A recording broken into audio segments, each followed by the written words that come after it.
ఎన్నో కథలు చెప్పారు. కానీ ఈ బిల్డప్ బాబాయ్ చంద్రబాబు నాయుడు గారు, పవన్ కళ్యాణ్ గారు, ఆయన ఒక చిన్న బిల్డప్ బాబాయ్, ఈయన ముసలి బిల్డప్ బాబాయ్, వీళ్ళిద్దరూ కలిసి ఎన్ని కబుర్లు చెప్పారు.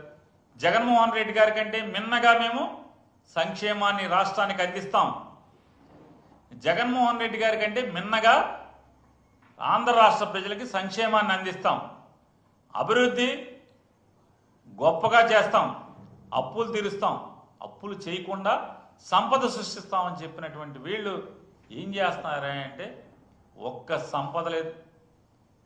అమరావతి పేరుతో 56,000 కోట్లు 50,000 కోట్లు పైచిలుకో ఇప్పటికి చేశారు. మరోలా ఇంకొక 50,000 కోట్లకి టెండర్లు పిలుస్తామని చెప్తున్నారు. అదొక 1,00,000 కోట్లు. అంటే రాష్ట్రం అంటే అమరావతి మాత్రమే, అమరావతికే 1,00,000 కోట్లు టెండర్ పిలుస్తున్నామని చెప్పేటువంటి గొప్పగా చెప్తున్నారు వీళ్ళు. మళ్ళీ తగుదనమ్మా ఇది సరిపోదని మరొక 44,000 ఎకరాలు తీసుకుంటారండి. మరి ఆ 44,000 ఎకరాలకి అభివృద్ధికి డబ్బులు ఎక్కడి నుంచి తెస్తారు? అంటే రాష్ట్రంలో ఉన్నటువంటి మిగతా ప్రాంతాలందరినీ కూడా ఏం చేద్దాం అనుకుంటున్నారు?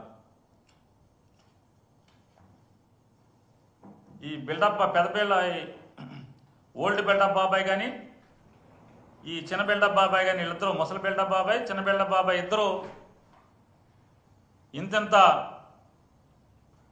గొప్ప గొప్ప మాటలు చెప్పి వాళ్ళ ఒక్క పథకానికి అవసరం అంటే డబ్బులు కేటాయించకుండా, ఒక్క పథకం అమలు చేయకుండా, కనీసం రాష్ట్రంలోని పేద మధ్యతరగతి వర్గాలకి సంబంధించి ఆరోగ్యశ్రీని కూడా వాళ్ళు ఉచితంగా ఆర్థిక భారం పడకుండా దశాబ్దాలుగా ఆంధ్రప్రదేశ్ రాష్ట్రంలో ప్రభుత్వం ఆదుకుంటున్నటువంటి తీరుని, అంటే ఆరోగ్యశ్రీని కూడా నీరుగార్చినటువంటి పరిస్థితి.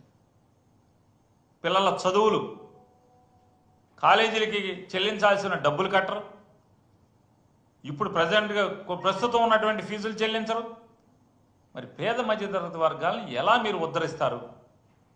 అంటే వాళ్ళ ఓటుకి మోసపు మాటలు చెప్పి ఓట్లు వేయించుకుని అధికారాన్ని పొంది మీ సంపద సృష్టించి పెంచుకునేటువంటి పరిస్థితి ఇవాళ కనపడుతుంది. ఎన్నికలకు ముందు చంద్రబాబు నాయుడు గారి సంపద ఏం పెరగలేదు. ఇవాళ చూస్తే అపారంగా ఆయన సంపద పెరిగిపోయే పరిస్థితి.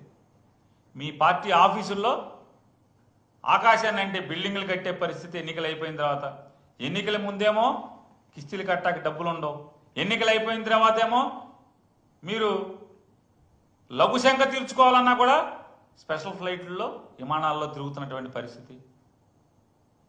సెక్రటరియట్ నుంచి గన్నవరానికి విమానం, గన్నవరానికి హెలికాప్టర్, గన్నవరం ఎయిర్పోర్ట్ నుంచి ఇంటి దగ్గరికి హెలికాప్టర్, రాజమండ్రికి ప్రత్యేక విమానం, రాజమండ్రి నుంచి పిఠాపురానికి హెలికాప్టర్, పిఠాపురం నుంచి వైజాగ్ హెలికాప్టర్, ఇక్కడి నుంచి తిరుపతికే స్పెషల్ ఫ్లైటు, తిరుపతి నుంచి కడప వెళ్ళాలంటే హెలికాప్టర్. ఈ హెలికాప్టరు విమానం, ప్రత్యేక విమానం జనంలో కలిసి వెళ్ళే పరిస్థితి లేదు.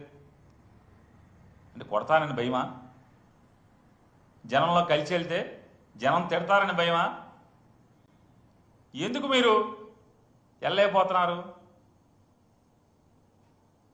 ఉప ముఖ్యమంత్రి గారు ఎక్కడికైనా అయితే స్పెషల్ ఫ్లైటు, హెలికాప్టర్ తప్పితే, ఎన్నికల్లోనేమో కారు టాప్ ఎక్కి వెళ్తారు, కారు టాప్ మీద కూర్చుంటారు ఎన్నికల్లో.